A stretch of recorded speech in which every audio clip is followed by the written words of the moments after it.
அன்பானவர்களே, கவிஞர் கண்ணதாசன் அவர்கள் எழுதிய அந்த பாடல் வரி KV மகாதேவன் அவர்கள் இசையமைத்த அந்த பாடல், திருச்சி லோகநாதன் அவர்கள் பாடிய இந்த பாடல், ஆசையே அலை போலே நாமெல்லாம் அதன் மேலே ஓடம் போலே ஆடிடுவோமே வாழ்நாளிலே.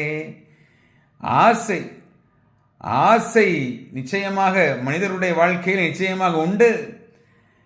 எங்க ஆசைப்படுறது தப்பாங்க? மனிதன் என்றால் ஆசை இருக்கத்தானே செய்யும். இதை குறித்து எழுதியிருக்கிறார்கள் அல்லவா பல பேர். அத்தனைக்கும் ஆசைப்படு என்று ஒருவர் சொல்லுகிறார், இன்னொருவர் சொல்லுகிறார் ஆசையே துன்பத்திற்கு அடிப்படை காரணம் என்று. அப்படி என்றால் ஆசைப்படக்கூடாதாங்க? ஆசைப்படுறது என்ன பெரிய தப்பா? இந்த கேள்விகள் நம்மை துளைத்து கொண்டே இருக்கலாம். இது 2026 ஆண்டில் நான் சொல்ல போகிற இந்த விடயம் உண்மையிலேயே பலருக்கு மிகுந்த பலனை அளிக்கும் என்று நான் நினைக்கிறேன். அண்மையிலே அன்னை இல்லம் என்று சொல்லப்படக்கூடிய மனநலம் பாதிக்கப்பட்ட, மூளை வளர்ச்சி குன்றிய ஒரு இல்லத்தை நான் சந்தித்தேன். அந்த இல்லத்தை நடத்துகின்ற அந்த பெரியவர் இவ்வாறு சொன்னார், எங்க ஆசையே படக்கூடாது, ஆசைப்படுவதை முதலில் நிறுத்துங்க. எங்க ஆசைப்படாம என்னங்க? எல்லாரும் ஆசைப்பட்டுட்டு தானே இருக்கிறாங்க. 2 ஏக்கர் நிலம் வாங்கினா இன்னும் 1 ஏக்கர் நிலம் வாங்கணும், இன்னும் நிறைய படிக்க வேண்டும், இன்னும் நிறைய சம்பாதிக்க வேண்டும், இன்னும் நிறைய பதவிகளை பெற வேண்டும் என்று தானே ஓடிக்கொண்டிருக்கிறார்கள். இன்னும் நிறைய ஆட்களை சேர்க்க வேண்டும், கூட்டத்தை சேர்க்க வேண்டும் என்று அல்லவா பல பேர் ஓடிக்கொண்டிருக்கிறார்கள். ஆசைப்படாதவர்கள் யாருங்க இருக்க முடியும் என்று கேட்டபொழுது அவர் சொன்னார், ஆசைப்படவே கூடாது.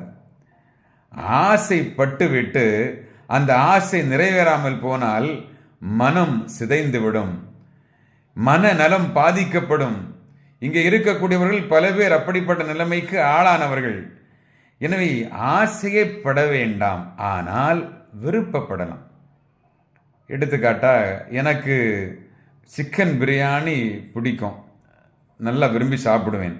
அப்படி என்றால் அந்த சிக்கன் பிரியாணி கிடைக்கும் பொழுது நான் மகிழ்ச்சி அடைகிறேன், கிடைக்காத போது பரவாயில்லை என்கிற அந்த மனநிலை வந்து விடுகிறது.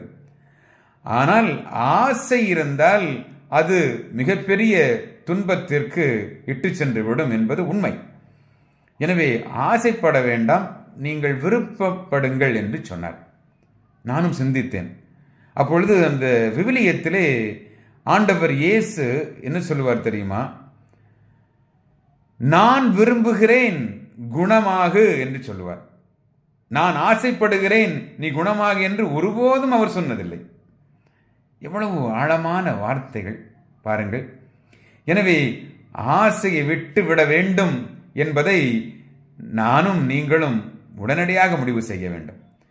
ஆசை இல்லாமல் இருந்தால் நாம் உண்மையிலேயே பல நோய் நொடிகள் இல்லாமல் வாழலாம், மகிழ்ச்சியாக வாழலாம், நிம்மதியாக வாழலாம். ஏனென்றால் விரும்புவது என்பது அது மனித இயல்பாக மாறுகின்ற பொழுது, நம்முடைய விருப்பம் நிறைவேறாமல் இருக்கிற பொழுதும் அது மிகப்பெரிய ஒரு பாதிப்பை ஏற்படுத்திவிடப் போவதே இல்லை. இது இல்லை என்றால் இன்னொன்று என்கிற அந்த மனநிலைக்கு வந்து விடுவோம். எனவே 2026 ஆண்டிலே நாம் ஒரு முடிவு எடுப்போமா?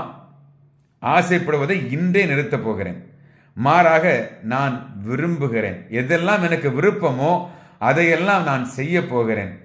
இதை நாம் தொடங்குவோமா?